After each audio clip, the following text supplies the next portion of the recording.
ስርዓተ መንፈስ በሚል መለኮታዊ ይሄ ስርዓተ መንፈስን ማወቅ በህይወታችሁ ላይ በጣም ጠቃሚ አንዱ በክርስትና በተለይ በዚህ ምድር ስትኖር በጣም አስፈላጊ ነገር እንደሆነ እንዲገባችሁ ያስፈልጋልና ስርዓተ መንፈስ የምንለው ወደድንም ጠላንም ሁላችንም በአንድ በተሰመረ ምዕራፍ ውስጥ ነው የምንሄደው። ማን እንዳሰመረው ቤቢ በኋላ ላይ እናየዋለን። አንዳንድ ነገሮችን ግን ይሄን በጣም ማወቅ በእውነት በህይወታችሁ በጣም ቁልፍ ነገር ነው። እንደ ክርስቲያን ሐዋርያው ጳውሎስ ታስታውሱ እንደሆነ ብዙ ለጸለየላቸው ሰዎች አንድ ግን ነገር ይነግራቸዋል። መንፈሳዊ ነገር እንድታውቁ ይሄንን ጽፍላችኋለሁ ይላል። መንፈሳዊ ነገርን ማወቅ ዲፕ መንፈሳዊ ነገሮች ውስጥ መግባት በጣም ያስፈልጋል። ክርስትና እንደዛ ነው። አለበለዚያ በዛ ልክ ማን ሄድ ከሆነ ብዙ ነገሮች ቀላል የሚሆኑ አይመስለኝም። ለዚህ ነው ይሄንን መናገር የሚያስፈልገው። መለኮታዊ ንድፍ ብሉፕሪንት ታስታውሱ እንደሆነ ህንጻ ከመሰራቱ በፊት ምናልባት እዚህ ባለሙያዎች አላችሁ። መጀመሪያ ምንድነው የሚሰራው? ብሉፕሪንት ነው የሚሰራው። እዛ ብሉፕሪንት ላይ ነው ምኑ የሚገነባው? ህንጻው የሚገነባው። ህይወታችን ወደድንም ጠላንም ብሉፕሪንትድ ነው። ምንም የግልጽ ነገር ነውና አንዳንድ ነገሮች በተተነበዩ ህይወቶች ውስጥ ስለሆነ የምንኖረው በተነገረ ህይወት ውስጥ ነው የምንመላለሰው። ቢገባንም ባይገባንም ግን እንዲገባን ያስፈልጋል። ለምን ማድረግ የምንችላቸው ነገሮች ስላሉ። የሰው ሁለንተና የሚባለው ሰው ስጋ መንፈስ ነው አይደለም? ሰው ነፍስ ስጋ መንፈስ ነው የሚባለው። ስለዚህ ነፍሳችን መንፈሳችን ጌታን ስንቀበል በዳግም ውልደት ምን ሆኗል? ድኗል ብለናል። እውቀት ነፍስ ግን እንደዛ አይደለችም። it takes time። እዚህ ምድር ያላችሁ ኑሮ በስጋና በነፍስ ውስጥ ያለው ህይወት ግን በብዙ ነገር የተሞላ ነው። ብዙ አይነት ቻሌንጆች፣ ብዙ አይነት ነገሮች አሉት። ዛሬ ስሞት ገነት እገባለሁ የምትለው በጣም በእርግጠኝነት በጌታ በኢየሱስ ክርስቶስ በማመን መንፈሳችን ዳግም ስለተወለደ ነው። እዚህ ምድር ስንመላለስ ግን ነገሮች ቀላል አይደሉም። እነዚህ ነገሮች ማወቅ በጣም ይጠቅማል፣ በጣም ይጠቅማል። እንዴት አሁን ዝም ብሎ መጸለይ ብቻ ሳይሆን እንዴት መጸለይ፣ ምን ታርጌት አድርጎ መጸለይ እንዳለብንም ማወቅ በእውነት ጠቃሚ ነው። ተወደደም ተጠላም ኔጌቲቭሊም ፖዚቲቭሊም በጠንካራም በደካማም ጎን የተሰመረ መስመር አለ ብያችኋለሁ። ምንም ይሄ ግልጽ ነገር ነው። የተሰመረ መስመር አለ። ወላጆቻችሁ ያሰመሯቸው እናንተ የመጣችሁበት ባክግራውንድ የተሰመረ መስመር አለ። መልካችን ብቻ አይደለም ከእናት ከአባት ጋር የሚመሳሰለው፣ ቁመት ብቻ አይደለም፣ ወፍረት ቅጥነት ብቻ አይደለም። ብዙ የሚያገናኝ ነገር አለ። ብዙ ስፒሪቹዋል ኮኔክሽኖች አሉ። ይሄንን አይተናል ባለፈው። ብዙ በጣም በርካታ ከምታስቡት በላይ ነገሮች የተገናኙ ናቸው፣ ከምትገምቱት በላይ። ስለዚህ እነዚህ ነገሮች በጥልቀት ማወቅ በጣም ያስፈልጋል። ለዚህ ነው ምን ያህል እንደሚገናኝ እንደምታውቁት። አባትን የሚያስቀው ነገር አንተን የሚያስቀሃል፣ አባትን የሚያስከፋ አንተን የሚያስከፋል። አባቴም እንደዚህ ነበር ትላለህ፣ ወንድሜ እኮ እንደዚህ ነው፣ እናቴ እንደዚህ ነበረች የምትላቸው ነገሮች አሉ። ኢቭን ጌታንም ተቀብለህ ማለት ነው። አየህ፣ ነፍስ ላይ ያለ ነገር ነው እሱ። ፓተርን ነው። አንተ እሱን የሚያበሳጭ አንተን ያበሳጫል፣ እሱ የሚጠላው አንተ ትጠላዋለህ። ከዘር ጋር የተገናኘ መስመር ተከትሎ የሚመጡ ነገሮች አሉ እና እነዚህ ነገሮች በትክክል ማወቅና በትክክል ዲል ማድረግ ያስፈልጋል። የአስተሳሰብ አንድነት፣ ተመሳሳይ እንቅፋቶች፣ አያትን የጣለ አንዳንዱ ቅድመ አያት ጋር ነበረ አባት ጋር ዝም ይላልና አያት ወንድም ጋር ደግሞ ልጅ ጋር ብቅ የሚሉ የሆኑ ጭንገፋዎች፣ የሆኑ ሞቶች፣ የሆኑ ጥፋቶች፣ የሆኑ ኪሳራዎች፣ ከፍ ብሎ መውደቅ፣ ወጥቶ መውረድ፣ እንደዚህ አይነት ነገሮች፣ እንደዚህ ዝግዛግ የሆኑ ነገሮች ታያለ። ዝም ብለህ ብታጠና አራውንድ ዩር ፋሚሊ አይኔ ክርስቲያን ነኝ እኔ ጋር አይደርስም። ፕሊስ እናንተ እግዚአብሔር ሰዎች በእንደዚህ አይነት ነገር ብዙ አትሸወዱ። ከአብርሃም በላይ የተባረከ ሰው የለም። ሚስቱ ግን አትወልድም፣ የእሱ ልጅ አይወልድም። ይኸውልህ ይስሐቅ አልወለደም፣ በመከራ ነው የወለደው። ይስሐቅ ጋር ችግር ነበር፣ ከዛ ያዕቆብ ጋር ስትመጣ ችግር ነበር፣ ትዳራቸው ላይ ችግር ነበር። አብርሃም ጋር አጋር ገባች፣ ችግር ነበረ። ያዕቆብ በሚስቶቹ ምክንያት ናላው ነው የዞረው። በሚስቶቹ አስገዳጅነት የገዛ ሰራተኞቹን ተገናኝቶ ልጅ ወለደ።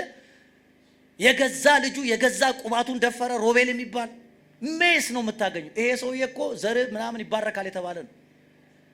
ይኸውልህ ኢየሱስ ጋናና ሄሮድስ የሚባል ሰው ታገኛለህ። በሄሮድስ ፍርሃት ኢየሱስ ሸሽታ ያለ ታላቁ ሄሮድስ የሚባለው ማለት ነው።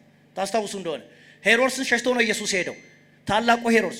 ከዛ በኋላ እንደገና እሱ ሲሞት ኢየሱስ በማርያም በነ ዮሴፍ አማካይነት ከግብጽ ምድር መጣ። አሁንም ሄሮድስ ጠበቀው። ሄሮድስ ታናሹ ሄሮድስ አርኬላዎስ የሚባለው እሱን ፈርተው እንደገና ኢየሩሳሌም ከመምጣት ይልቅ ናዝሬት ላይ ኖሩ። ማንም ፈርተው? ሄሮድስን ፈርተው። ተመሳሳይ እንደገና የሄሮድስ ዘር ደግሞ አሁንም ይመጣና መጥምቁ ዮሐንስን አንገት ያስቀላል። የማ ሄሮድስ አንጢጳስ የሚባለው የዛኛው ልጅ እንደገና አሁንም ይመጣና ሌላኛው ሄሮድስ ደግሞ የሐዋርያው ያዕቆብን አንገት ሲመታ ታያለ። ያው ሄሮድስ ማለት ነው። ሄሮድስ አግሪጳ 5 ናቸው። አራተኛው ጋር ሲደርስ ነው ቤተ ክርስቲያን የነቃቸው። ስታርት ፕሬይንግ ጾም ጸሎት ጀመሩ። ልክ በዛ ሰዓት አንድ መልአክ መጣና ሄሮድስን መታው ይላል። በትል ተበልቶ ሞተ። ከዛ በኋላ ሄሮድስ የሚባል ቀና አላለም። ቀጥሎ ሁለተኛው ሄሮድስ አግሪጳ ዙፋን ላይ ወጥቷል። ነገር ግን ጳውሎስን ከማሳደድ ይልቅ እንደውም ጳውሎስን ሊፈታው ፈለገ ይላል። ኦልሬዲ ስፒሪቱ ምን ሆኖ ነበር? ተመቶ ነበር። ስለዚህ ይሄ ሄሮድስ የት ነው የጀመረው ካልከኝ፣ ሄሮድስ ማለት የኤሳው ዘር ነው። እዛ ኋላ ነው ያለው ያዕቆብ ጋር። ተመልከት፣ ነገሩ ያለው ያዕቆብ ጋር ነው። ከዛ ነው የጀመረው። ከዛ ጀምሮ ኦልዌይስ የትም ቦታ ብትሄድ የኤሳው ዘር ያዕቆብን ፋና እየተከተለ ሲያሳድድ፣ እነሱ ከግብፅ ሲወጡ አማሌቅ የሚባለው የኤልፋዝ ልጅ ኤዶማዊ ነው። መንገድ ላይ ደካሞችን የገደሉት አማሌቃውያን ናቸው። የማዘር ናቸው? የኤዶም ዘር። ተመልከት ነገሩ እንዴት እንደሚሄድ። በዛ ብቻ አያበቃም። እንደገና ወደ ከነዓን ሲገቡ በዚህ መንገድ አታልፉም ብለው የከለከሏቸው እነማን ናቸው? የኤዶም ዘር፣ የኤሳው ዘር። እሱ ብቻ አይደለም፣ ሞዓባውያን ላይ በተደረገ ጦርነት ከሞዓብ ጋር አብረው የተዋጉት አሁንም እነሱ ናቸው። በምርኮ ዘመን ከባቢሎን ጋር ተባብረው እስራኤልን ያጠቁት እነሱ ናቸው። እስከ ኢየሱስ ዘመን ድረስ የሆነ የተከተላችሁ እርግማን ዛሬ ሰበር። እስቲ የሆነ ሰው አሜን ይበል። እስቲ አየህ፣ እውቀት ሲኖር ማስተዋል ሲኖር ነው በጣም ተጠንቅቀ ነገሩን የምትሰብረው እንጂ የሆነ አይን እንደዚህ ነኝ በሚል ብዙ አይሆንም ወገኖች። ለዚህ ነው ይሄን ነገር መማር በጣም የሚያስፈልገው። ስለዚህ በባህሪ መመሳሰል አለ። ማጥናት ትችላላችሁ። ወደ ኋላ ሄዳችሁ የእናንተን የዘር ሐረጎቻችሁን ሌላም ነገር ስላለ መጣበታለሁ። ህልሞቻችሁ እንኳን ባለፈው ተናግሬያለሁ። ሁልጊዜ ተኝተ ወደ ኋላ የሚያሳልም ነገር ካለ ቴክ ኬር ቼክ አድርግ። አንዳንድ ሰዎች ዛሬ ትልቅ ቦታ ቁጭ ብለው የተወለዱበትን ሰፈር ነው ተኝተው የሚያዩት። ያደጉበት አካባቢ አብሯችሁ ጭቃ ሲያቦኩ የነበረው there is some connection spiritually። ምንድነው እዛ አሮጌ ሰፈር ላይ የሚያሳይ? እዛ የወደቀ ሰፈር የሚያሳይ። አሁንም ይኸውልህ ከፍ ብለህ አንተ ከፍታ ላይ ነው ያለው። ነገር ግን አንተን ወደዛ ቦታ መመለስ የሚፈልግ ኃይል አለ። ይገባችሁ ነው? ወደዛ ወደ ነበርክበት ወደ ወጣህበት ዛት ይሷ አንዳንዴ እየመጣ በህልም ጭቃ ስታቦካ ከአሮጌ ጓደኞች ጋር ከድሮ ጓደኞች ጋር ወይም ደግሞ ከተወሰኑ ምናምን ጋራ ነገሩ የሚያገናኘው የይሁዳ ዘር የገንዘብ ነገር አይሆንለትም አላልኳችሁም? ይሁዳ ዘር ጋር ከመጣ ገንዘብ እየፈለገው ስልጣን እየፈለገው ነው የሚመጣው፣ ይታወቃል። እነሱም ገንዘብ ላይ ችግር አለባቸው፣ ገንዘብን ደግሞ ያገኛሉ። ታስታውሱ እንደሆነ ዮሴፍን የሸጠው ማን ነው ፕሮፖዛል ያቀረበው? ይሁዳ ነው። ይሄን ሰው ብንገለው ምን ጥቅም ይገኛል? ይልቅስ በ20 ብር ምን አንሸጠውም ብሎ ለእስማኤላውያን ነጋዴ ሸጠው እሱ ነው ብያቸዋለሁ። እንደገና ደግሞ ከምርኮ ሲወጡ በእንትና ዘመን በኢያሱ ዘመን አካን የሚባል ሰው ትዝ አላችሁ? የገንዘብ ነገር አይሆንለትም ብያችኋለሁ። የይሁዳ ዘር ነው እሱ። ገንዘብ ወስዶ ምርኮ ወስዶ እስራኤልን ያስጨነቀው ያዘር ነው። ኢየሱስም ጋር ስትመጡ የሸጠው ማን ነው? እሱ ነው። ሮቤል ጋር ስትመጡ ሮቤልን እንዴት እንደተከተለው ፓተርን አይነው አባቱ ነው። አንዱ ፓተርን የሚዘረጉት ወይም ደግሞ መስመር የሚዘረጉት ወላጆች ናቸው፣ ይታወቃል። በኋላ እሱን አነሳዋለሁ። ወላጆች የልጆቻቸውን ቀጣይ ያለውን ትውልድ መስመር የመዘርጋት ሙሉ መብት አላቸው። ምንም ጥያቄ የለውም። አብርሃም የሚባል ሰው ካሰመረው ውጪ ይስሐቅ አልሄደም። ይስሐቅ ካሰመረው ውጪ ያዕቆብ አልሄደም። ያዕቆብ ካሰመረው ውጪ 12ቱ የሆኑት አንድም ነገር የለም። አንድም ጥቀስልኝ። አንድም አባታቸው ያዕቆብ ከፍ ያደርገው ከፍ ብሏል፣ ያወረደው ወርዷል። አባትየው ካሰመረው ውጪ ለምሳሌ ሮቤል ጋር ስትመጡ ሮቤል ምን አደረገ ብያችኋለሁ? ወደ አባቱ ቁባት ገባ። አንተ መኝታዬን አስነውረሃልና ብሎ አለቅነት ለአንተ አይሁን፣ አንተ ወላዋይ ነህ አለው። ያ ሮቤል በዘመኑ ሁሉ ወላዋይ ነበር። በዘመኑ ሁሉ መጽሐፈ መሳፍንት ላይ እነ ዲቦራ ለጦርነት ሲወጡ በሮቤል ዘንድ የልብ ማመንታት ነበረ ይላል። ሌላው ለጦርነት ሲወጣ እነሱ ደግሞ ቁጭ ብለው እንሂድ አንሂድ። ለዚህ ነው አንድ አለቃ፣ አንድ መስፍን፣ አንድ የሚረባ ሰው ከሮቤል ነገድ አልወጣም። አንድ ሰው ማን ነው ያሰመረው ብለናል? አባትየው ነው ያሰመረው። አየህ፣ አባት ነው ያሰመረው። በጣም ከባድ ስለሆነ እንደውም በህይወት ለመኖር እንኳን እድሜ ለማብለን ነበር ለሙሴ ሁሉንም ሲባርካቸው ስለ ሮቤል እንደዚህ አለ፣ ሮቤል በህይወት ይኑር አይሙት። ሮቤል ነገር ጠቢም ነበር እስከናካቴው። በህይወት ለመኖር እንኳን ጣልቃ ገብቶ ነው ሙሴ። ዛሬ የሆነ እግዚአብሔር ሰው ጣልቃ ይገባላችሁ በኢየሱስ ስም። አሜን በሉ ባካችሁ። ያ እነ ጳውሎስ አዲስ ኪዳን ስለሆነ ሰፊ ነው። እነ ጳውሎስ ኢየሱስ አሁን እኛ በወንጌል የዳነ ሰዎች ማን ባሰመረው መስመር ነው የምንሄደው?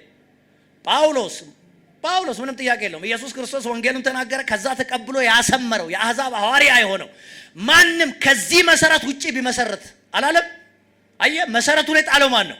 እሱ ነው። በቃ በዚህ ላይ እንዴት እንደምታንጽ አንተ ወቅበት። መሰረቱን እነሱ ናቸው የጣሉት። በቃ ያን ክርስትና ማለት ያንን መሰረት ይዘ መሄድ ነው። ክብር ለኢየሱስ ይሁን። ስለዚህ ስለ ፓተርን ሳወራ ስለ መስመር ሳወራ ምናልባት ጥቂት ገብቷችኋል ብዬ አስባለሁ።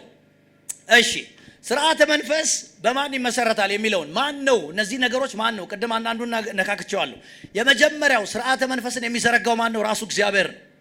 ራሱ እግዚአብሔር ነው። ሉዓላዊ በሆነ ስልጣኑ መስመርን የሚያበጀው የበረከትና የርግማን ለሁለት ተከፍለው ማለት ነው። የበረከትንም መስመር የርግማንንም መስመር ቀዶ ያዘጋጀው እግዚአብሔር ነው። ከዘፍጥረት ጀምሮ ብታነቡ በዋናነት እሱ ባሰመረው መስመር ነው የምንሄደው። ሁለተኛው ቅድም የነገርኳችሁ ነው። በወላጆችና በዘር ሐረጎች መስመሮች የሚሰመሩት በማን ነው? ወላጆችና የዘር ሐረጎች። ለዚህ ነው በጣም ጥንቃቄ የሚያስፈልገው። እግዚአብሔር ከምንም በላይ ሰዎች ሲጋቡ ለምን መጠንቀቅ እንዳለባቸው እንዲያስተውሉ ያስፈልጋል። ለምንድን ነው በማይመች አካሄድ አትጠመድ የሚሉ ቃላቶች የተጻፉት? ለምንድን ነው ክርስቲያኖች እንዲያገቡ የሚፈለገው? ለምን እዛ ከዛኛው እዚህኛው ስትገባ መስመር ነው የምትቀይረው። የሆነ የማያምን ሰው ጋር ስትሄድ የሆነ ፓተርን ውስጥ ነው የምትገባው። የሆነ መስመር ውስጥ ነው የምትገባው። ነገ በህይወት ዘመን ላይ ታላላቅ እንቅፋቶችን የሚያመጣ ሊሆን ይችላል። ስለዚህ እነዚህ በጣም ጥንቃቄ። እንደውም ማቴዎስ 19:5 ላይ ስለዚህ ሰው አባቱንና እናቱን ምን ያደርጋል? ይተዋል ካለ በኋላ ከሚስቱ ጋር ምን ይሆናል ነው የሚለው? ይተባበራል የሚለው አካላዊ እኮ አይደለም። እዚ ስፒሪቹዋል ነው ኮኔክሽኑ። የሚስትየው ከሆነ መስመር መታ ከሆነ የሱ ጣፋንታ ከሷ ጋር የተገናኘ ነው እንደማለት ነው። ፕሊዝ እዛ ዘር ላይ ይሰራ የነበረው የትኛውም እዛ ዘር ላይ የተሰመረ የትኛውም መስመር በባልየው ላይ የነበረ የትኛውም መስመር እሷ ላይ ይሰራል ማለት ነው። ለዚህ ነው ሰዎች መጠንቀቅ ያለባቸው በጋብቻ ማንን መምረጥ እንዳለባቸው፣ ከማን ጋር መሆን እንዳለባቸው። ምክንያቱም አንድ ስጋ የሚለው ዝም ብሎ ስለ ቦዲ ብቻ አይደለም የሚያወራው። ነገሩ በጣም ሲሪየስ የሆነ ስፒሪቹዋል ኮኔክሽን ስላለው ነው። ታስታውሱ እንደሆነ ነገሩ ምናል መንፈሳዊ እንደሆነ ጳውሎስ ሲነግራችሁ አንደኛ ቆሮንቶስ 7:14 ላይ ያላመነ ባል በሚስቱ ተቀድሷል አለ። ምን ማለት ነው? እንዴት ነው ያላመነ ባል በሚስቱ የሚቀደሰው? ነገሩ ምናል መንፈሳዊ ኮኔክሽን፣ እሱን የሚያገኘው ነገር እሷን እንደሚያገኛት፣ እሷን የሚያገኝ ነገር እሱን እንደሚያገኘው ነው የሚነግራችሁ። ነገሩ የደም ግንኙነት ነው። ደም ውስጥ ደግሞ ምን አለ? ህይወት አለ። ስለዚህ ስፒሪቹዋል መስመሮች በጣም ሲሪየስ ናቸው። እግዚአብሔር ግን ዛሬ የሆነ ዕውቀት ይሰጥና የሆነ ሰው ከጨለማ ያወጣዋል። አሜን ይሁንላችሁ በጌታ በኢየሱስ ስም። ስለዚህ የመጀመሪያው ምንድነው ብያችኋለሁ? በወላጆችና በዘር ሐረጎች። ነምበር 1 በጋብቻ ወቅት ሰዎች መጠንቀቅ አለባቸው። ሁለተኛ ካገቡ በኋላ በእርግዝና ወቅት ፓተርን እንዳሰሩ ልጆቻችሁ ላይ። አንዳንድ ሰዎች ልጆቻቸው ላይ ፓተርን ይሰራሉ። በእርግዝና ጊዜ በጣም መጠንቀቅ ካለባችሁ ነገር ፕሊዝ፣ ያላገባችሁ ወደፊት የምትወልዱ ሰዎች ልጆቻቸው ወንድ ይሁን ሴት ሳያውቁ ወንድ ነው ብለው ይናገራሉ ልጆቻቸው ላይ ማጸን ላይ። ኢዝ ዴንጀረስ። ልጅቷ ሴት ትሆንና ግን የወንድ ካራክተር ይዛ ትወጣለች። ይሄ አሁን ማውራላችሁ ባይዘው አንዳንዱ ኢቭን ፕሩቭ የተደረገ ነገር ነው ማውራው። ለምን ኦልሬዲ መስመሩን አንተ አስምራል። ልጁ እሷ ሴት ነች፣ አንተ ግን ያወጣህበት ቃል የምንድን ነው? የወንድ ነው። እሷ ወንድ ነው፣ አንተ ግን ያወጣህበት ሴት ነው። ሆይ ልጆች የማስጦታዎች ናቸው የሚለው የእግዚአብሔር። በቃ እግዚአብሔር የሰጠን አሜን ብለህ መቀበል። ክብር ለኢየሱስ ይሁን። እስቲ አሜን በሉ። እስቲ የሚያስፈልገው ይሄ ነው። ዶንት ዲክሌር።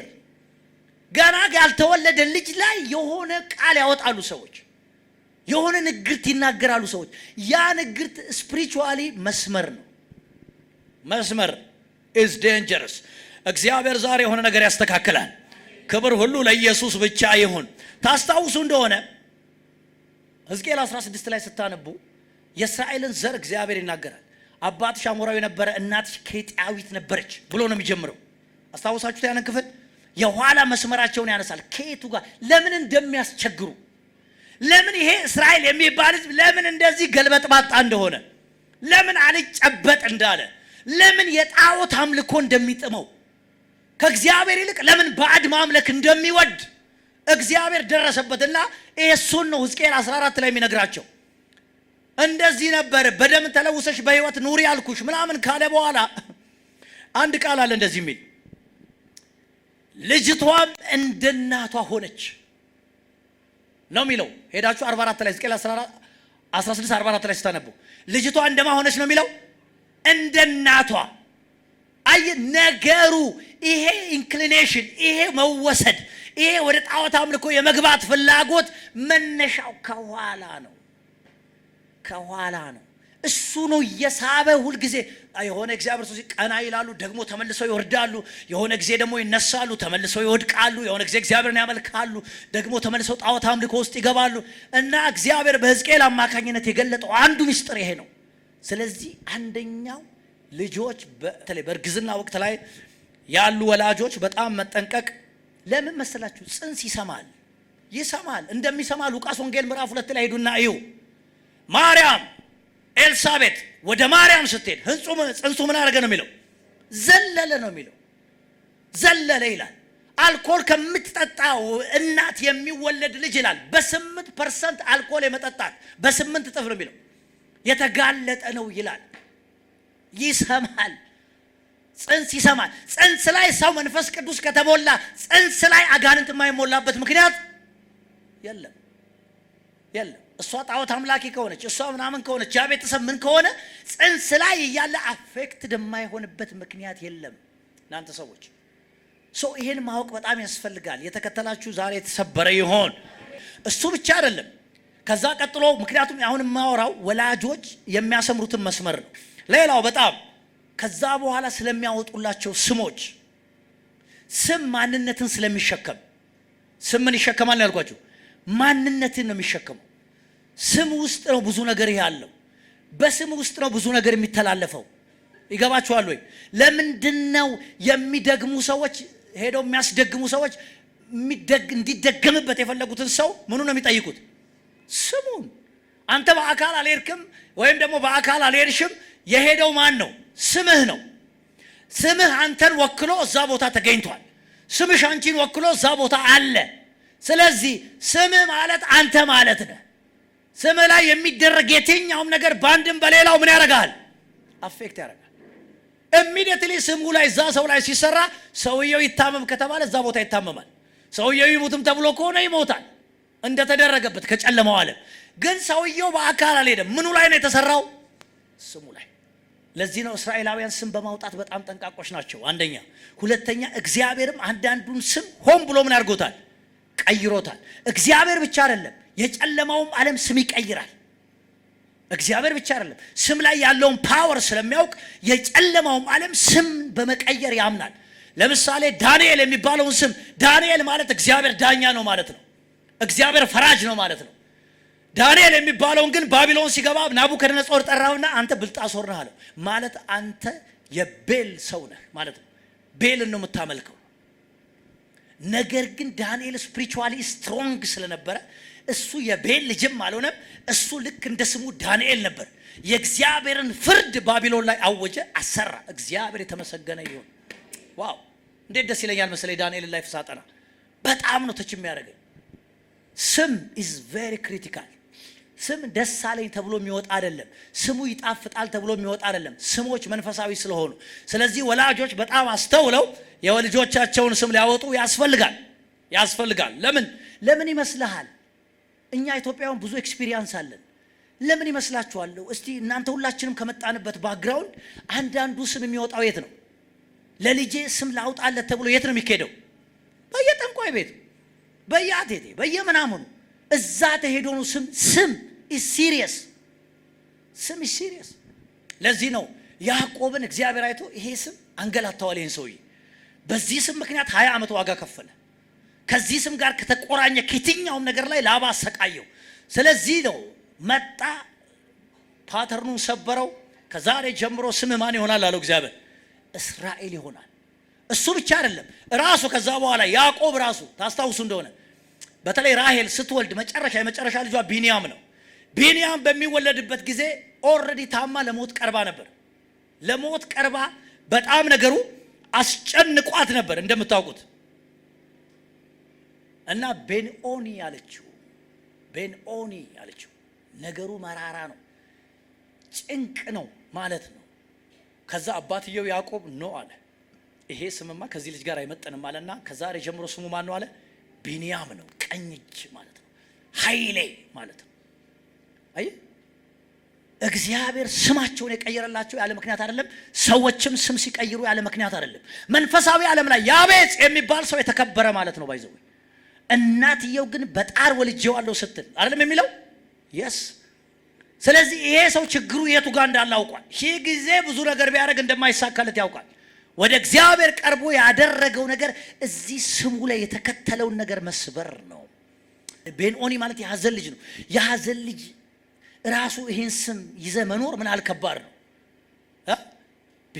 ቤንኦኒ ቢባል ኖሮ ምን አልከባድ ነው። ቢንያም ካለው በኋላ ግን ቢንያም ማለት ያው እንደምታውቁት ነው እነ ሳኦል የወጡበት እጅግ ገራሚ፣ ባለፈው አንስቼላችኋለሁ። በጣም የሚገርም ነው። እሱ ብቻ አይደለም፣ መንፈሳዊ ዓለም ላይ ወላጆች ያላቸው ስልጣን እያወራው ነው። ለምሳሌ የሙሴ እናት የሙሴን መንፈሳዊ ላይፍ ነው ያሰመረችው። ልክ ነው አይደለም? የስ በተመሳሳይ በኩል ሃና ሳሙኤል በራሱ ላይ ምንም ስልጣን አልነበረው። የሳሙኤልን ህይወት ሙሉ በሙሉ ዴዲኬት ያደረገችው ማናት? ሃና ነች። በቃ እሷ ያሰመረችው ነው። ወስዳ እዛ ያስቀመጠችው እሷ ነች። ኤቭሪ ነገር ያደረገችው እሷ ነች። ምን ያህል ሲሪየስ እንደሆነ መጽሐፍ ቅዱስ ላይ ብዙ እንደዚህ አይነት ታሪክ ታገኛላችሁ እህቶችና ወንድሞቼ። ይሄንን ማወራው ምናልባት እኔና እናንተ ካለንበት ከሆነ የተሳሳተ መስመር እግዚአብሔር ዛሬ ነጥቆ እንዲያወጣን ነው። እስቲ አሜን በሉ እስቲ። አዎ ቅድም ብያችኋለሁ፣ እኔ አማኝ ነኝ፣ እኔ እግዚአብሔር ሰው ነኝ። እንዴ ብራዘር፣ ሐዋርያው ያዕቆብ የእግዚአብሔር ሰው ነው። የእግዚአብሔር ሰው ምን ነካ? እነዚህ የምታያቸው ሁሉ የእግዚአብሔር ሰዎች ናቸው። በጣም የሚገራርሙ የሚገርም በረከት የተነገረባቸው። አስብ፣ አማሌቅ ቅድም ባለፈው ተናግሬያለሁ ምን ያህል ቻሌንጅ እንዳረገ። ሙሴ የሚያክል ሰው፣ አንተ ፈርዖንን እኮ ድራሹን ያጠፋ ሰው ነው። አማሌቅ ጋር ሲመጣ ግን እጁ እስኪዝል ድረስ ቀኑን ሙሉ አንተ እጅን እስቲ እንደዚህ አድርገዋል። ማን ነው ከእናንተ መካከል 30 ደቂቃ እንደዚህ ማድረግ የሚችል? እጁን ደክሞት ሲያወርድ አማሌቅ ምን ያደርግ ነበር ይላል? ያሸንፍ ነበር። ይሁን ሲደክመው ያሸንፍ ነበር። በደከምክበት ብራዘር አለ የሚከተል፣ ስትደክም አለ የሚወረውር፣ ስትደክም አለ የሚሰነዝር። በቃ ሲጨንቃቸው ነው ሙሴ ማን ነው ኢያሱና ሆር የሚባሉ ምን አደረጉ? እጁን ይደግፉት ነበር። ይሄ ተከትሎ የመጣ ፓተርኑን አልለቀቀም። ኦልሞስት 550 ዓመት እስከ እንትና እንኳን ብትሄድ እስከ ማን ነው እስከ ሳኦል ሃማ የሱ ዘር ነው። ባይዘው ማአት ነገር ነው መነግራችሁ። ፓተርን ነው። እናንተ የእግዚአብሔር ሰዎች ተወደድክም ተጠላህም ፓተርን በጣም ወሳኝ ነው። ሁለተኛ ፓተርን፣ ይሄ መንፈሳዊ ዓለምን ብሉፕሪንት የሚሰሩት መሪዎች ናቸው። ነገስታት ፓወር አላቸው። ህዝባቸው ላይ በሚያስተዳድሩበት ቦታ ፓተርን የመዘርጋት ምንም ልታረግ አትችልም። አንተ ምንም ልታመጣ አትችልም። መጽሐፍ ቅዱሳችሁን ስታጠኑ እስራኤል ለሁለት ሲከፈል ታያላችሁ። እስራኤል የምትባለው ሀገር ዳዊት ነው። ከዳዊት ቀጥሎ ሰለሞን ነገሰ። ከሰለሞን ቀጥሎ ሮብዓም የሚባል ነገሰ። ሮብዓም ሲነግስ እስራኤል ለሁለት ተከፈለች። በበቂ ሁኔታ ማስተዳደር አልቻለም እና ከአባቱ ጋር ከነበሩ አማካሪዎች ከመመካከር ይልቅ ከሱ ቢጤው ጋር ተመካክሮ እስራኤል ለሁለት እንድትከፈል ምክንያት ሆነ። የከፈላት ሰውዬ ኢዮርብዓም ይባላል። ከፍሎ የነገሰው ማን ነው? ኢዮርብዓም የተባለ ሰው ነው። ከኢዮርብዓም ቀጥሎ 19 ሰው ነግሷል። 19 ሰው እዩንም ጨምሮ 19 ሰው። በሚያሳዝነው ሁኔታ ሄዳችሁ ብታነቡ ሁሉም በሚባል ደረጃ የናባጥ ልጅ ኢዮርብዓም ከሰራው ኃጢአት አልራቁም የሚል ታነባላችሁ። የሁሉም ታሪክ መደምደሚያ ላይ ሁሉም እሱ ካሰመረው መስመር አልወጡም። ኢቭን እዩ እንኳን ሳይቀር እግዚአብሔር ቀብቶ የሾመው እዩ ራሱ ሳይቀር መጨረሻ ላይ እዩ ራሱ አበላሸ። ለዚህ ነው ሆሴ አይ ቲንክ አሞጽ ይመስለኛል የኢዝራኤልን ደም በእዩ ቤት ላይ በቀላለሁ አለ እግዚአብሔር። ሎክ 19 እሱ ካሰመራት ወዴት ሁሉም ይሄድና እሱ የቆፈረው ጉድጓድ ውስጥ ይገባል። ሁሉም ይነክስና ሄዶ እሱ የቆፈረው ውስጥ ሁሉም የሆነ ይወጣና እዛው ቦታ ሁሉም ይሄድና እዛው። ነገስታት እንዲህ አይነት ፓወር አላቸው። ወላጆችም ተመሳሳይ። የተሳሳተ ነገሮች ሁሉ ዛሬ በኢየሱስ ስም ይፍረሱ። እስቲ የሆነ ሰው ይልቀቀኝ ይበልባካችሁ። አሜን አሜን አሜን አሜን አሜን። ኢዮርብዓም ይሄንን ያደረገው እና አሁን ታሪኩ ሰፊ ነው። የሁሉንም ብታጠኑ በጣም ይገርመኛል ምን ያህል ነገሮች መስመር ተከትለው እንደሚሄዱ። እንዳይመስላችሁ እናንተ የእግዚአብሔር ሰዎች ኢየሱስ ክርስቶስ ወዶ መሰለ ሐዋርያው ጳውሎስ ሲጽፍ በክርስቶስ ኢየሱስ ከሆነው ነገር አንዱ የዘር ለውጥ ነው። ከአብርሃም ዘር አስገባን ምናምን የሚለው እኮ እንዲህ ቀላል ነገር አይደለም ነገሩ። በደንብ ማስተዋል ያስፈልጋል። ለምን መሰላችሁ? ይሄ ወደ በረከት የሚወስድ ቁልፍ ነው። እሱ ብቻ አይደለም። ታዋቂ ሰዎች፣ ባለጠጎች መስመር የማስመር ስልጣን አላቸው። ባይዘው መስመር የማስመር ስልጣን አላቸው። ታዋቂ ሰዎች፣ ባለስልጣናት፣ ኢንፍሉዌንሻል ሰዎች ይሄ አቅም አላቸው። ለዚህ ነው ፍራ፣ በአፍህም ቢሆን ባለጠጋን አትስደብ፣ በልብህም ቢሆን ንጉሥን የሚለው። መስመር የማስመር አቅም ስላላቸው ይችላሉ። ለምሳሌ አክዓብ የሚባል ሰው እዛው እስራኤል ውስጥ ከነገሱት ኤልዛቤል የምትባል ሴት አገባ። ሲዶናዊት የሆነች ሲዶናዊት ናት። ሲዶናውያን ከነዓናውያን ናቸው። ይታወቃል፣ የነሱ አማልክቶች ይታወቃሉ። እነሱ ምን እንደሚያመልኩ ባይዘው የኤዶም ኦልሞስት እዛ ናቸው። ስለዚህ ሄደና ከሲዶን እችን ሴት አገባ። ታስታውሳላችሁ? አሁን አንድ ነገር ልንገራችሁ። እንግዲህ ተመልከቱ። የኤልዛቤል የምትባል በአክዓብ ዘመን የነበረች ሴት ስፒሪት በለው ምን ያህል ነገሩ መስመር እንደሆነ። ምክንያቱም ኤልዛቤል እዛ ጋር 3 መሰረታዊ ነገሮች ነው ያደረገችው። አንደኛ በቸርች ውስጥ በጊዜው በነበረው በእስራኤል ሀገር ሐሰተኛ ነቢያትን ምን ማድረግ ነው? ፊድ ማድረግ ነው። የእግዚአብሔር ነቢያትን ማጥፋት፣ ሐሰተኞቹ ወደፊት ማምጣት።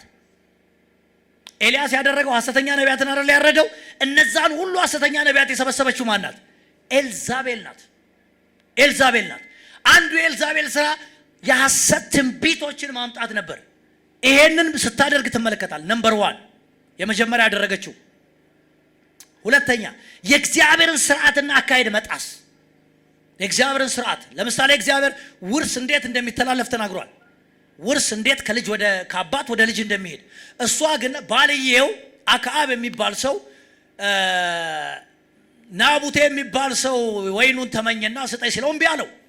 እምቢ ሲለው ምንድነው ያደረገችው? አሁን አንተ እስራኤል ላይ መሪ ትሆናለህ እንዴ ምናምን ብላ ሄዳ አስገድላ ምን አደረገችው? እንዲወስድ ያደረገችው። የእግዚአብሔርን ስርዓት መጣስ፣ የሐሰት ምስክር ማስፋት፣ ይሄ ነበር የሷ ስራ።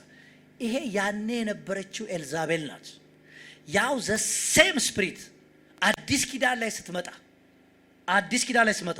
ራእይ መጽሐፍ ስታነብ ምዕራፍ 2 ላይ ቁጥር 18 አካባቢ ቲያጥሮን የምትባል ቤተክርስቲያን ታገኛለህ። ረጅሙ መልእክት ባይዘው የተጻፈው ለቲያጥሮን ነው። ኤልዛቤል ስላለች ረጅም መልእክት ነው ለሷ የተጻፈው። ቲያጥሮን ጋር ትመጣለህ። ቲያጥሮን ቤተክርስቲያን ጋር ስትመጣ ያ ዘ ሴም ፓተርን፣ ያ ተመሳሳይ ችግር ወደ ቸርች ሲመጣ ያችን ሴት ኤልዛቤልን እዛ ጋም 3 ችግር ነው። አንደኛ ሐሰተኛ ነቢያትን ታበዛለች። ሁለተኛ ባሪያዎቼ እንዲሴስኑ ታረጋለች። ሶስተኛ ለጣዖት የታረደውን እንዲበሉ ታረጋለች። ቤተ ክርስቲያን ከአሕዛብ ጋር እንድትደባለቅ፣ ልዩነት እንዲጠፋ፣ ቅድስና ምንም በቃ እኩል እንዲሆን፣ እርኩሰት ሰው እንዲለማመደው፣ ቸርች ውስጥ እንደዛ እንዲሆን የሚያደርገው ይሄ ስፕሪት ነው። ያ ዘሴም መንፈስ እስራኤል ላይ የነበረው ያው መንፈስ ተከትሎ ቤተ ክርስቲያን ጋር ሲመጣ ትመለከታል። ለዚህ ነው ለቤተ ክርስቲያኒቱ መልአክ ሲናገር እምነቅፍብህ ነገር አለኝ። እንደውም መልእክቱን ሲጽፍ ሂዱና አንብቡት። ለቲያጥሮን ቤተ ክርስቲያን መልእክት ሲጽፍ ራሱን የገለጠበት ኢየሱስ በጣም ደስ ይለኛል። አይኖቹ እንደ እሳት ነበልባል የሆኑ እግሩ እንደ ነጠረ የጋለ ናስ የሆነ እሱ እንዲህ ይላል ብሎ ነው የተናገረው። ለምን? ቤተ ክርስቲያንን ሰርች ያደርጋል። በአይኖቹ ይመለከታል። በእግሩ ደግሞ የሚያሳየው ፍርድን ነው፣ ይፈርዳል ማለት ነው። ክብር ለእግዚአብሔር ብቻ ይሁን። እስቲ የሆነ ሰው አሜን ይበል እስቲ። ስለዚህ ቤተ ክርስቲያን ዛሬም እንኳን ይኸውልህ እንደዚህ ተከታትሎ እስራኤልን ሲፈትን ከመጣው እስራኤልን ቻሌንጅ ሲያደርግ የመጣ ያንን አምልኮ ሲያበላሽ የመጡ መናፍስቶችና አሰራሮች ዛሬም ቤተ ክርስቲያንን ቻሌንጅ ያደርጋሉ። አዲስ አሰራር የለም። ፓተርኑ ያኔ ነው የተመሰረተው። እንዳይመስላችሁ ያኔ ነው። ይሄን ትመለከታላችሁ። የኤልዛቤል መንፈስ ሐሰተኛ ትንቢት እንዲስፋፋ፣ እሱ ብቻ አይደለም። የኤልዛቤል ስፒሪት ሰው ስርዓት አልባ እንዲሆን፣ ሚስት በባሏ ላይ አለቃ እንድትሆን። ትዝ አይላችሁ? አለቃው አክዓብ ነው። አክዓብ ኤልዛቤል ማን ነበር አለቃው? ኤልዛቤል ነበረች አለቃው። እሷ ነበረች ፈራጇ። ዛሬ የምታዩት ዓለም ላይ ይሄንን ነው። ዓለም ላይ የምትመለከቱ፣ እኔ ከልቤ ነው የማወራላችሁ። ዓለም ላይ የምታዩት ስርዓትን መጣስ፣ በቤተሰብ መካከል ያለ ስርዓት መጣስ፣ በባልና በሚስት መካከል ያለ ስርዓት መጣስ። ይሄ እውቀት አይደለም፣ ዘመናዊነትም አይደለም። አይደለም። ፌሚኒዝም በሚባል ትምህርት ማለት ነው። አንዳንዱ ፌሚኒዝም በሚባል is dangerous ስርዓትን መጣስ ያኔ የተጀመረ በኤልዛቤል አለቅነት የተጀመረ አክዓብ ነው ለስሙ ንጉሱ። ነገር ግን መጽሐፉ ምን ይላል? ሚስቱ ኤልዛቤል እንደነዳቸው እንደ አክዓብ ያለ ሰው ማን ነው ይላል። ሚስቱ ኤልዛቤል የነዳቸው ለምን መሰለ? I tell you the truth በሚስት የሚነዳ ቤት ይፈርሳል። I am serious እዚህ ጉዳይ ከልቤ ነው ማወራላችሁ። እግዚአብሔርን ቃል ነው ይሄ። ሴቶችን ከመናቅ አይደለም። ፕሊዝ ሮንግሊ አትረዱ። እኔ ማወራው ስለ ስርዓት ነው፣ ስለ ኮቨነንት ነው ማወራው፣ ስለ አሰራር ነው ማወራው፣ ስለ ሲስተም ነው ማወራው፣ ስለ ሰውነት አይደለም ማወራው። ፕሊዝ አይደለም። መጽሐፉ የሚለውን ነው ማወራላችሁ። ይፈርሳል። አንዲት ሴት ነገሰች እስራኤል ላይ። አንዲት ሴት ነግሳ አታውቅም። አንዷ ነገሰች፣ አታሊያ የምትባል ሄዳችሁ አንብቡ። እሷ በነገሰች ዘመን ያደረገችው ውድመት ይሄ ነው ልትሉት አትችሉ። too much heavy። አየ የኤልዛቤል ስፕሪት ዓለም ላይ አሁን የሚሰራው ምንድነው? ስርዓት መጣስ፣ ስርዓትን ማበላሸት። ለምን ይመስላል አሁን በምዕራብ ዓለም ሰው የማያገባው? ወንዶች ለምን የማያገቡ ይመስላል? ምክንያቱም ወንድ ሲፈጠር ወንድ ነው፣ 4 ነጥብ። ሴትም ስትፈጠር ሴት ነች። ከወንድ ውስጥ የፈለገ ያህል ብትፍቀው የማይወጣ ነገር አለ። ሲፈጠር አብሮት የተፈጠረ ኢንቢልት ይሉታል በኮምፒውተር ቋንቋ ይመስለኛል። ኢንቢልትድ የሆነ ምንም ልታረገው አትችልም። ያ መሪነት ነው። ቤት ውስጥ መሪ መሆኑን ማረጋገጥ አለበት። መሪነቱን በስርዓት ቀሙት። አደግን የሚሉ ሀገሮች በስርዓት ቀሙት። መብት እንዳይኖረው፣ አቅም እንዳይኖረው፣ ወንድነት ተራ እንዲሆን እንዲጠፋ አደረጉ። ስለዚህ ወንዶቹ ምንድነው ያደረጉት? ኦኬ ታዲያ ከምናገባ ዝም ብለን አንኖርም እንዴ? ዝም ብለን ለማን እንኖር? ከዛስ ልክ ሲወልዱ ሄደው ያገባሉ። ሄዱና ስታቲክሱን ተመልከቱ።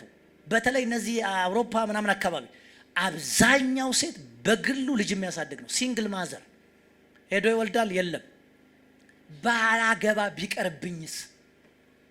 ሄድ ካልሆንክ መሪ ካልሆንክ ኋይ አይ ይሄንን ወንዱ ፈልጎ ያመጣው አይደለም። ፕሊዝ ሲፈጠር እግዚአብሔር ያንን በውስጡ ምን ያደርገው ነው? ያስቀመጠው ነው። ያስቀመጠው ነው። ይሄንን ስርዓት ነው የኤልዛቤል መንፈስ ምን የሚያደርገው? የመታው። በዓለም ላይ የሆነው ይሄ ነው። ዛሬ ደግሞ ሾልኮ ወዴት መጥቷል?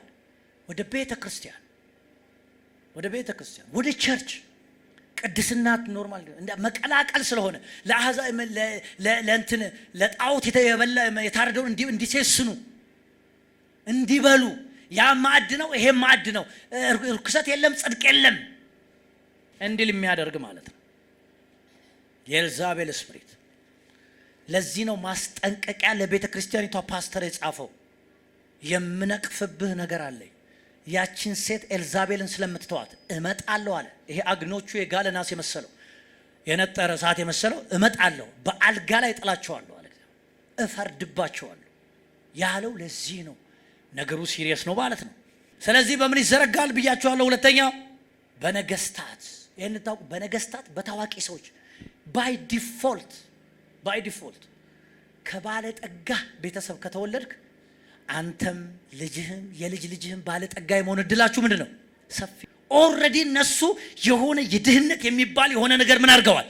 ሰብረዋል። ከድሃ ከተወለድክ ድሃ ሆነ የመቀጠል እድል በጣም ከፍ ያለ ነው። በጣም ምንም አንተ እኮ ምንም እንትን አለ ያን ኦልሬዲ ያ ይሰራል። ያ አሰራር ይሰራል። ፓተርን ነው፣ መስመር ነው እህቶቼና ወንድሞቼ። ስለዚህ እንደ ክርስቲያን እኛ ዝም ብለን በሚታይና በሚጨበጥ ነገር ብቻ የምንመራ አይደለንም። ፕሊዝ እኛ መንፈሳዊ ዓለምን ለመመርመር እግዚአብሔር እድል የሰጠን ሰዎች ነን። እስቲ አሜን በሉ። እስቲ አይደለንም ወይ? የስ ክርስትና እኮ ለየት የሚያደርገው ከሌላው ምን መሰለህ? መንፈሳዊ ዓለምን የማወቅን እድል ይሰጣል። የእግዚአብሔር ዓለም እንዴት እንደሚሰራ፣ የሰይጣንም ዓለም እንዴት እንደሚሰራ። ይሄንን ከክርስቲያን ውጪ እድል ያለው የለም። ሌላው በእግዚአብሔር ሰዎች ነው። በእግዚአብሔር ሰዎች ኦቶሪቴቲቭ ስለሆኑ በነገስታት ብያቸዋለሁ። ሌላው መስመር የሚዘረጉት ምን አይነት ሰዎች ናቸው? የእግዚአብሔር ሰዎች ሆኑ። እነ ኤልያስ እጄ ነበረ እነ ኤልሳ እጅ ነበረ፣ ሌሎችም እጅ ነበር። መስመር ነው። ሙሴ የሕግ መስመር አሰመረ። ሙሴ የነቢያትን መስመር ደግሞ ያሰመረው ሳሙኤል ነው። ባይዘው ኤልያስም አይደለም፣ ሳሙኤል ነው። ታስታውሱ እንደሆነ በኤርሚያስ ዘመን እግዚአብሔር እንደዚህ ይላል፣ እስራኤል ከሰራው ኃጢአት የተነሳ አንዲት ቃል ይናገራል። አይ ቲንክ 30 አካባቢ ባለሳሳት እንደዚህ ይላል፣ የዚህን ሕዝብ ኃጢአት አለ ሙሴና ሳሙኤል በፊቴ ቢቆሙ እንኳን ምን አላረግም፣ ይቅር አልላቸው። ማን? ሙሴ ሕግ ሰጪውና ነቢያትን የወከለው ደግሞ ማን ነው? ሳሙኤል። መስመር ያሰመሩ ናቸው እነዚህ። ከዛ በኋላ ፕሮፌቲክ የሆነው መንገድ በሳሙኤል መስመር ነው የፈሰሰው። እሱ የነቢያት ስኩል አዘጋጀ፣ ከዛ ኤልያስ ቀጠለ፣ ከዛ ኤልሳ ቀጠለ እያለ ነው የሄደው። ኢቭን አዲስ ኪዳን ላይ የሚመጣውን እንኳን በኤልያስ መንፈስ አይል መጽሐፉ እባካችሁ ይላል። ይኸውልህ ነገሮች እንዴት እንደሚሄዱ እግዚአብሔር አይኖቻችን ይክፈት። እስቲ የሆነ ሰው አሜን ይበል እስቲ። ይሁንላችሁ በጌታ በኢየሱስ ስም። ለምን መሰለ ይሄንን ሁሉም ማወራው መቀየር ስለምንችል ነው። ነገሩን በጥልቀት መናገር ያስፈልገ ምን ማድረግ ስለሚቻል ነው። መቀየር የሚቻልበት እድል ስላለ ነው ይሄንን ሁሉ ማወራው። ስለዚህ የእግዚአብሔር ሰዎች ባለስልጣን ናቸው። የሆነ ቦታ ላይ ተቀምጠው ከተናገሩ ኦኬ በቃ ይሆናል። አንድ ቀን አይደለም ለዘመናት ኢያሱ አንድ ቀን ኢያሪኮን የሰራ ሰው ልጁ ይሙት እንትኑን ያደረገ ደግሞ ሁለተኛው ይሙት ብሎ አልተናገረም? ማን አፈረሰው ንገረኝ። 550 ዓመት ፈይቷል ኤልሳ የሚባል ነብይ እስኪነሳ 550 ዓመት ይሄ ህግ ሰርቷል። ፓተርን ነው፣ ማንም ሊቀይረው አልቻለም።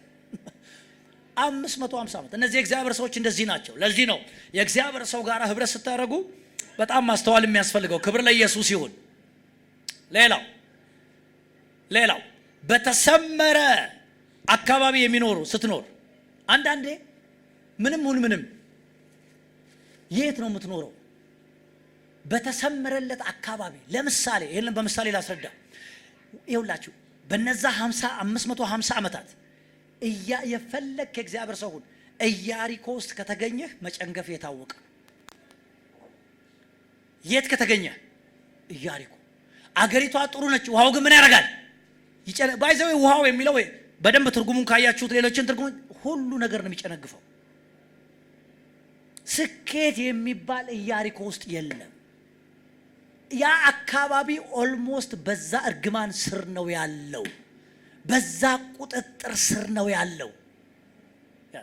ለዚህ እኮ ነው አንዳንድ ሰዎች ለመቀየር ለመለወጥ የግድ ሀገር መቀየር ያለባቸው፣ የግድ ሰፈር መቀየር ያለባቸው። የግድ ከሆነ ሰፈር ካልወጣ በስተቀር አንዳንዴ የፈለገ ብታረግ never prosper አታረግ። የግድ የሚሆንበት ጊዜ አለ። የግድ አብርሃም የሚባል ሰው ከከለዳውያን ኡር መውጣት አለበት። የግድ ከዛ ሲወጣ ብቻ ነው ነገሮች መቀጠል የሚችሉት። የግድ አሉ ኤሪያዎች፣ አሉ ሰፈሮች፣ አሉ አካባቢዎች። እናንተ የራሳችሁ ማየት አካባቢ ላይ የሚሰሩ ስፒሪቶችም ስላሉ፣ አካባቢ ላይ የሚሰሩ አለቆችም ስላሉ፣ አካባቢ ላይ የሚሰሩ ገዢዎችም ስላሉ ታስታውሱ እንደሆነ ሐዋርያው ጳውሎስ በጅምላ ብዙ ጊዜ በጅምላ ይናገር። አንድ ቦታ ግን በጅምላ የቀርጤስ ሰዎች ትዝ አይላችሁ? የገዛ የራሳቸው ነብይ፣ ከነሱ መካከል የተገኘ ነብይ። እነዚህ የቀርጤስ ሰዎች በጅምላ አንድ ሰው አላው በጠቅላላቸው አራዊት በላተኛና እንደዚህ ናቸው። በጅምላ አካባቢው ኢንፌክትድ ነው፣ የተበከለ ነው ማለት እኮ ነው። በጅምላ በንግግር ትለያያለ፣ በአኗኗር ትለያያለ፣ በፍላጎት ትለያያለ፣ በብዙ ነገር ትለያያለ። ለምሳሌ አንዳንድ አካባቢ ሱሰኛ ሰፈር የለም ኢትዮጵያ ውስጥ አዲስ አበባ። ወደድክም ጠላህም እዛ ጋር ስትኖር አንተ ላይ የሚሰራ ነገር አለ። ሀገር ስትመጣ እንደዛ ነው። ባይ ዲፎልት ስትኖር ድሃ ትሆናለህ። ድሃ ሀገር ስትኖር ምንም እኮ አላረክም አንተ። በቃ እዛ ድሃ ሀገር ስላለ ብቻ ምን ትሆናለህ? ድሃ። ኦኬ ሀገር ላይ የሚሰራ ማለት ነው። ጉስቁልናም እንደዛው ነው።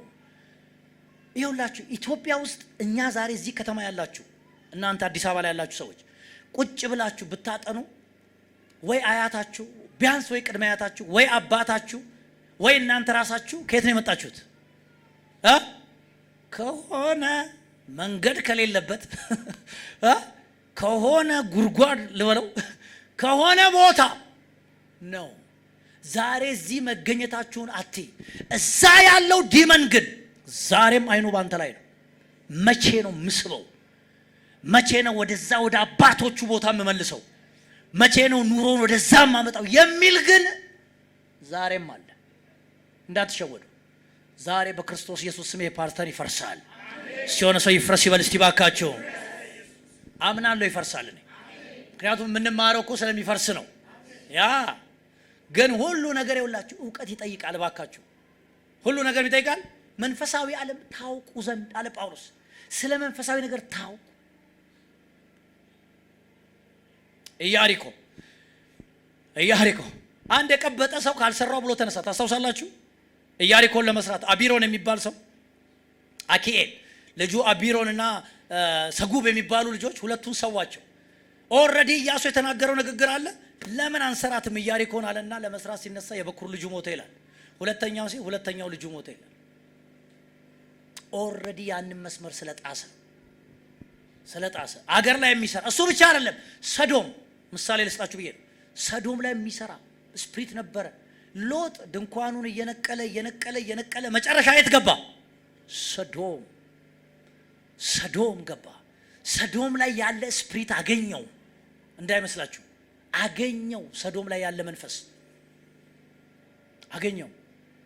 ባዶ እጁን ወጣ ከሰዶም።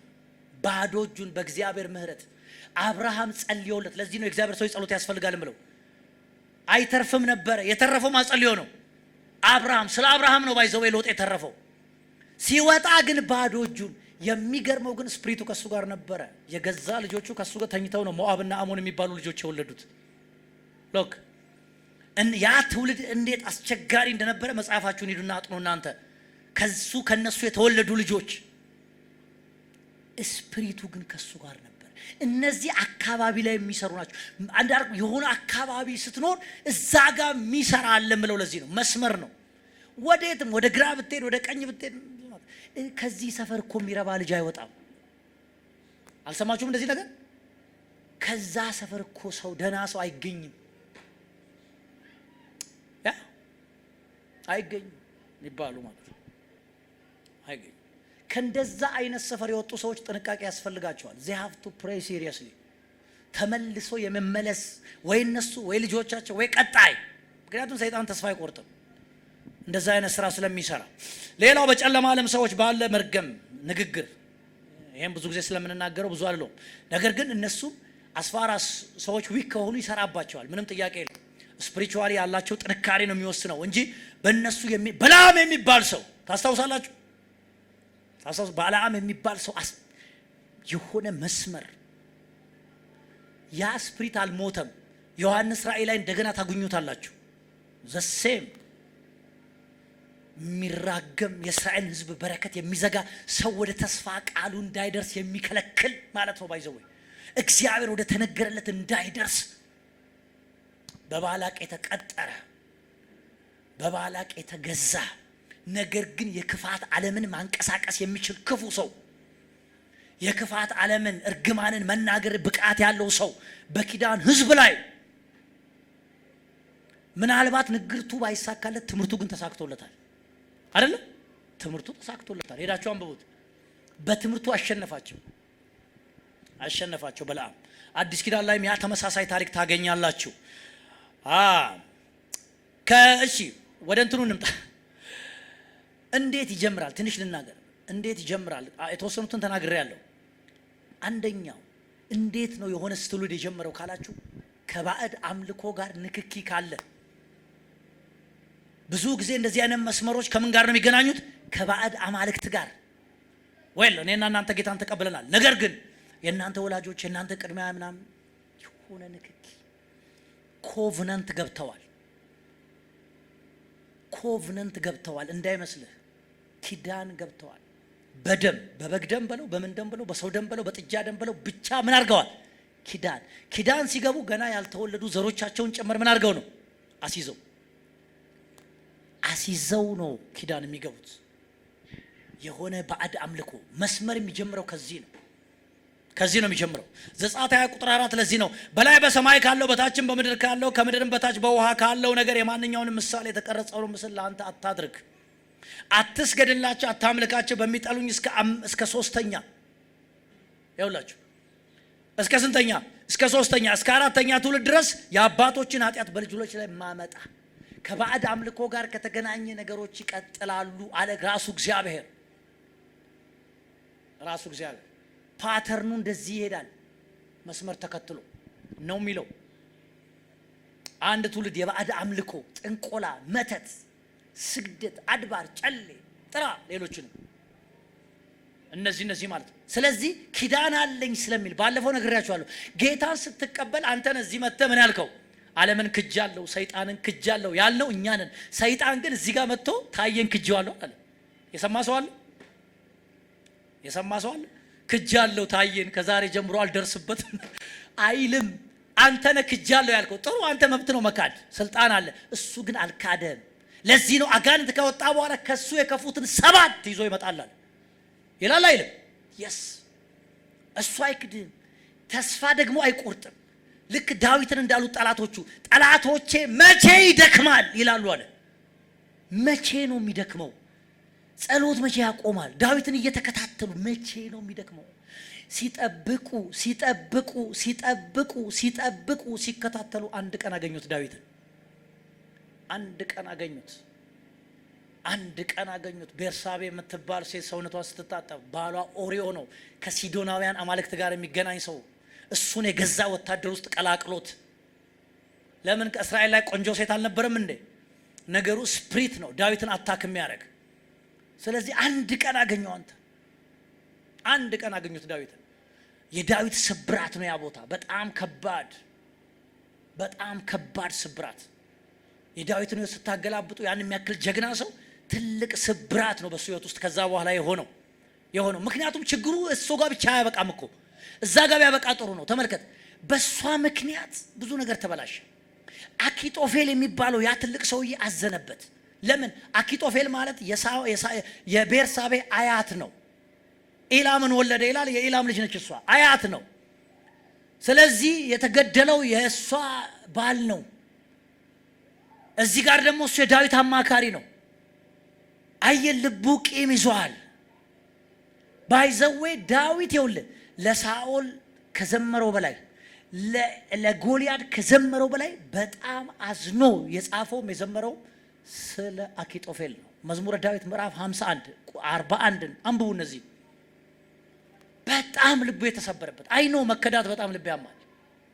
ነገሩ ቀላል አይደለም ነው። ፓተርኑ እንደዚህ ነው የመጣው መስመሩ። ስለዚህ አንድ ትውልድ በሚሰራው ባዕድ አምልኮ በሚሰራው ኃጢአት ስሰራ ኃጢአት አንተ ጋር ብቻ አያቆምም። አንዳንድ ሰው ለዚህ ነው የሚሳሳተው። ኃጢአት ስሰራ ኃጢአት አንተ ጋር ቢቆም ችግር የለም፣ በቃ ንስሐ ገባው ይቆማል ይላሉ አንዳንድ ሰዎች። አንዳንዴ አይቆምም ብራዘር፣ ነገሩ ቀላል አይደለም።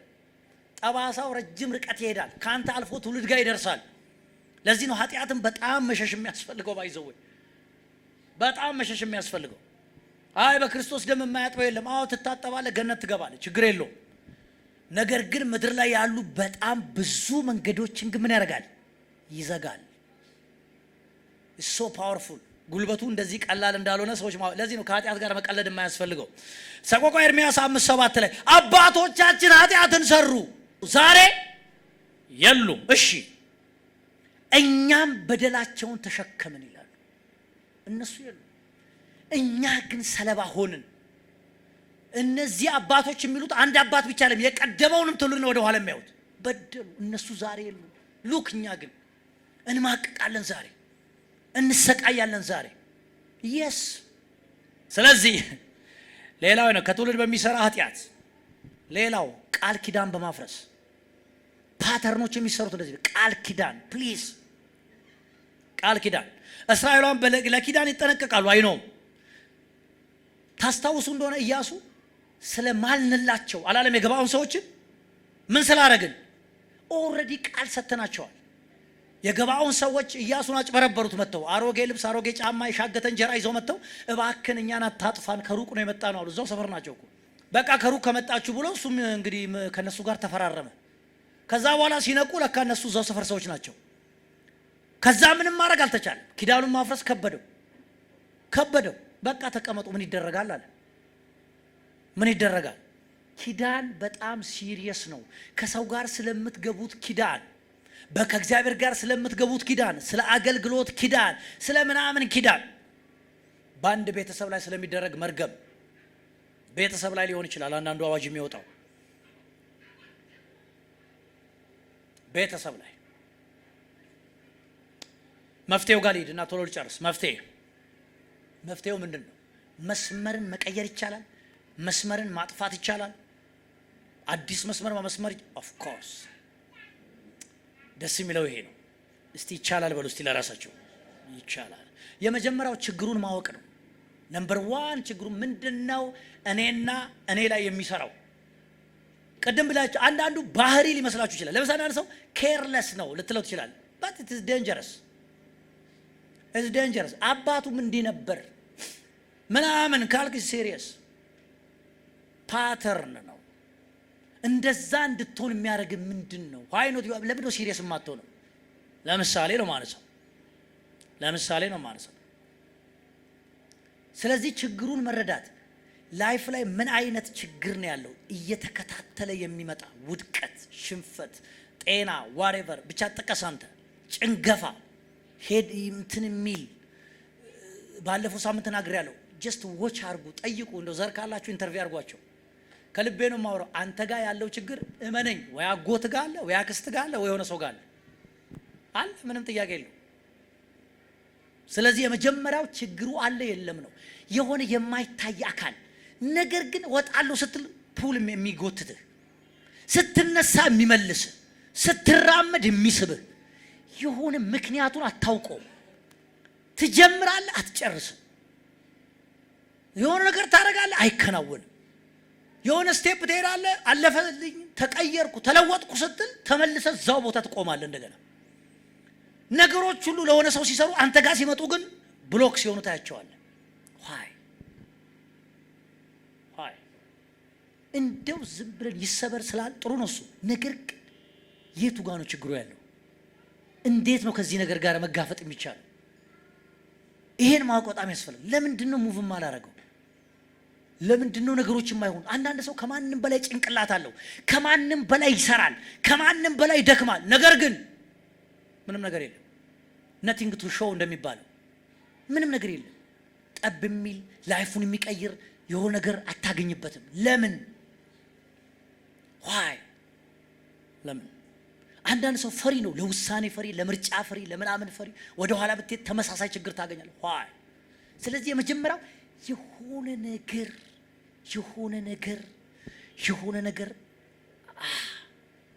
የሆነ ነገር ፈልግ። ግድ የለህም።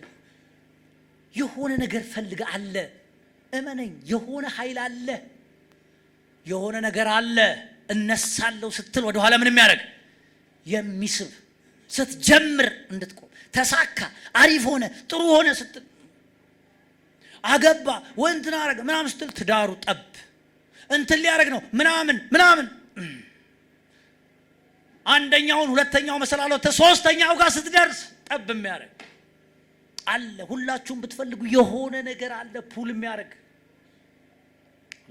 እህቶችና ወንድሞች መስበር ግን ይቻላል። እስቲ አሜን በሉ። እስቲ ችግሩ እንዳለ ማወቅ የመጀመሪያው ነው። ለዩ አንዳንዱ ቀደም ብያቸዋለሁ። ኢኮኖሚ፣ ድህነት፣ ጉስቁል፣ ጥራ ሌሎቹንም። ሁለተኛው እንዴት ይሰበር ለሚለው ሁለተኛው ይሄንን ለማድረግ መንፈሳዊ አቅም ያላቸውን ሰው አግኝ። ሁለተኛው ይሄንን ለመስበር መንፈሳዊ ምን ያላቸው አቅም ያላቸው ሰዎች አሉ። ቀደም እንዳልኳችሁ ኤልሳ የሚባል ሰው የሆነ እርግማን ኢያሪኮ ላይ የተሰመረውን ያንን ሁሉ ዓመት የቆየውን ምን አደረገው? ሰበረው። ሙሴ የሮቤልን ዘር እርግማን ምን አደረገው? ሰበረው። ኢየሱስ በአዳም ምክንያት የመጣውን የሞት እርግማን ምን አደረገው? ሰበረው። ጳውሎስ የሆነ ወደ አሕዛብ ወንጌል አይሄድም የሚባለው መንገድ ሰበረው። አንተም መስበር ትችላለህ። የሚሰብሩ ሰዎች ያግኝህ። እስቲ አሜን በሉ። እስቲ አሉ እንደዚህ አይነት ሰዎች አሉ። እግዚአብሔር ለዚህ ያስነሳ የእግዚአብሔር ሰዎች የምንላቸው። ስለዚህ ሁለተኛው እሱ ነው። ሌላው ፓተርን ነው። ምንድነው ያልኳችሁ? መስመር ነው አይደለም? መስመር የሚፈርሰው በመስመር ነው። መስመር የሚፈርሰው በምንድን ነው? አንድ ሴት ነበረች የኃጢአት ልምምድ ያላት፣ ጌታ ኢየሱስ ጋር ያመጧት ሴት በድንጋይ እንድትወገር። ኢየሱስ ኃጢአት አልሰራችም አላለም። የኃጢአት ልምምድ ያላት ሴት ናት። አመጡ ኢየሱስ ጋር ትወገር ብለው። ከዛ ኢየሱስ የነገራትን ይቅር ብዬሻለሁ ላለፈው፣ ከዚህ በኋላ ግን ኃጢአት የምትሰሪ ከሆነ እየተወገርሽ ነው የምትኖሪው። አየህ? ስለዚህ ኢየሱስ ፓተርኑን ነገራት፣ መስመሩን ነገራት። ያለ መወገር፣ ድጋሚ ያለ መደብደብ፣ መንገዱ ደግሞ ኃጢአት አለመስራት ነው። ፓተርን ነው። ታውቃለህ? ስለዚህ ፓተርንን በፓተርን ነው የምታፈርሰው። አንተ ደግሞ የእግዚአብሔር ሰው በመሆን ምንድናቸው እነዚህ ካላችሁ፣ ጾም፣ መጸለይ፣ መስጠት፣ ሶስቱ ነገሮች ናቸው። በጾም ብቻ የሚፈርሳለ፣ በጸሎት ብቻ የሚፈርሳለ፣ በጾም የሚፈርሳለ፣ በጸሎት የሚፈርሳለ፣ ካልሰጠህ የማይፈርሳለ። በተለይ ኮንሲክሬሽን፣ ይሄ መስጠት፣ ስፔሻሊ ከኢኮኖሚ ጋር የሚያዝ ከፋይናንስ ጋር የሚያዝ ነገሮች፣ እመኑን እናንተ እግዚአብሔር ሰዎች፣ እንደዚህ ዝም ብሎ አይሄድም። you have to give። አሁን እኛ መባ ስጡ፣ አስራት ስጡ ምናምን ነው የምንለው። የመጨረሻ ትንሿ ማለት ነው። እሷንም ከስንት አንድ ሰው ነው የሚያረጋት። ነገር ግን እኔ ከልቤ የምትሰሙኝ ከሆነ ልንገራችሁ፣ መስበር የምትፈልገው ነገር ካለ ነገሮች በቀላሉ አይሰበሩ። ለምን በቀላሉ እንደማይሰበር ታውቃለህ? በቀላሉ አልታሰረም። ያሰሩ ሰዎች መስዋዕት አድርገው ነው፣ ገንዘብ ሰጥተው፣ በሬ ገዝተው፣ ዶሮ ገዝተው፣ በግ፣ አንዳንዶቹ ሰውም ጭምር ሰውተው። አልሰማችሁም? እንደዛ ሰው ጭምር ሰውተው ሕፃናትን ደም ገብረው ነው ያሰሩት። አንድ ቁጭ ብዬ እኔ በሆነች ደቂቃ ጸሎት ተሰበረ አሜን ሃሌሉያ ብዬ የሚሰበር ይመስላል? እንደዛ ቢሆን እስከ ዛሬ የለንም ነበር። የለንም። ነገሩ በቀላሉ አልታሰረም። ነገሩ ሲሪየስ ነው። ስለዚህ አንተ ምኑን ሲሪየሱን ስትሰጥ አንተን የሚጎዳ ነገር ስጥ። ይኸውልህ ትርፍ አይደለም የሚጎዳህ፣ ብታጣው የሚጎዳህን ነገር ነው የምትሰጠው። ብታጣው የሚጎዳ ባለማ ያንን ነገር በመስጠት መጎዳት መረጋገጥ አለበት። እሱ ነው መስጠት ማለት። ፓተርን የሚሰበረው እንደዛ። ፓተርን ጾም ጸሎት ሲባል መስመር ቀን ትወስናለህ። በቃ 2019 ለምሳሌ ከፊታችን አለ ያለው በዚህ ቀን ሁልጊዜ ጾማለሁ። ፓተርን ማለት ነው። በዚህ ቀን በዚህ ሰዓት ሁሌ እጸልያለሁ፣ የፈለገ ይሁን። ፓተርን ማለት ነው። ለምን ይመስልሃል? እዛ ጋ የጨለማው ዓለም ላይ ኪዳን የሚገቡ ሰዎች አንድ ጊዜ ገብተው እኮ አይደለም ነገሩ የሚያልቀው። ከዛስ አንዳንዶቹ በየወሩ እየሄዱ ያድሳሉ፣ አንዳንዶች ደግሞ በየዓመቱ። ልክ ነው አይደለም? ያ ፓተርን የሚሰራው አንድን ነገር በተከታታይ በማድረግ ነው። በተከታታይ ወደ ሆነ ህይወት የሚገባው እንደዚህ ነው እህቶቼና ወንድሞቼ። ሲሪየስ ግን ይቻላል። የሚቻለው ግን እህቶቼና ወንድሞቼ በዚህ መስመር ነው። ፓተርን ገንቡ። ከዛሬ ጀምሮ የሆነ ቦታ የሆነ አይነት የጸሎት ዲሲፕሊን የማይቋረጥ የማይቆም እንደዚህ ነው። ባካችሁ መንፈሳዊ ነገር ሲሪየስ። እንደው ደስ ሲለ ቸርች መተ እንደው ቀርት ሲመቸን ጸልየን ሳይመቸን ትተን አይሆንም። ፓተርን መስበር የሚፈልግ ሰው ሲሪየስ። ልክ ነው። አለቀም አላለም ያዕቆብ? አለቀም ካልባረከ ምን አላደርግም? አለቀም። ሌሊቱን ሙሉ ሲታገል አደረ ይላል አይልም? ሌሊቱን ሙሉ ኖ እኔ ደክሞኛል ህይወት ይሄ አሰልቺ መንገድ ሰልችቶኛል ኖ ፓተርን የሚሰብሩት እንደዚህ ናቸው ዳንኤል ኖ የ85 86 እድሜ ሰው ነው ባይዘው ሲጾም 85 86 21 ቀን ጾም የምትሉት ባይዘው ዳንኤል ህይወት ጾም ነው ሁሌ ይታወቃል ታስታውሱ እንደሆነ 3ቱን አመት አትክልት ነው የበሉት እኛ በንጉሱ ምግብ አንረክስም ሲሉ ያው አትክልት ብቻ ነው ይላል መጽሐፉ ከዛስ 21 ቀን ነው ይሄ ሊሆን አይችልም የፋርስ መንግስት አለቃ 21 ቀን ተቋቋመ ይሄን የእግዚአብሔር ሰው እጅግ የተወደድክ የእግዚአብሔር ሰው የተባለውን ዳንኤልን እባካችሁ 21 ቀን ፓተርን ይኖረን እባካችሁ የሆነ መስመር ገንቡ ከሆነ ነገር ለማምለጥ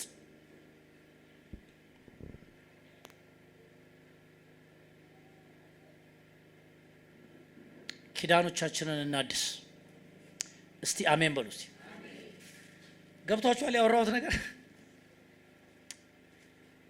ለመሰላችሁ 2015 እንዲሁ አለፈ 2016ም እንደዚሁ አለፈ 2017ም ሄደ 2018ም ሄደ እስራኤላውያን እኛ ግን አልዳንም አላሉ አመታቶቹ ሄዱ እኛ ግን ምን አልሆንም ቃሉ እኮ ነው አልዳንም አመታት ዝም ብለው ይሄዳሉ የሴይርን ተራራ እንደሚዞር የኛ ላይፍ ግን እዛው አንድ ኤሪያ ላይ እዛው አንድ ሰፈር ላይ እዛው ዘሴም ኢኮኖሚ ዘሴም የሆነ ነገር ዛሬ በኢየሱስ ስም ይሰበራል የሆነ ሰው ውስጥ የሆነ ጭካኔ እንዲገባ ፈልጋለሁ ኖ የሚል ሰው ኖ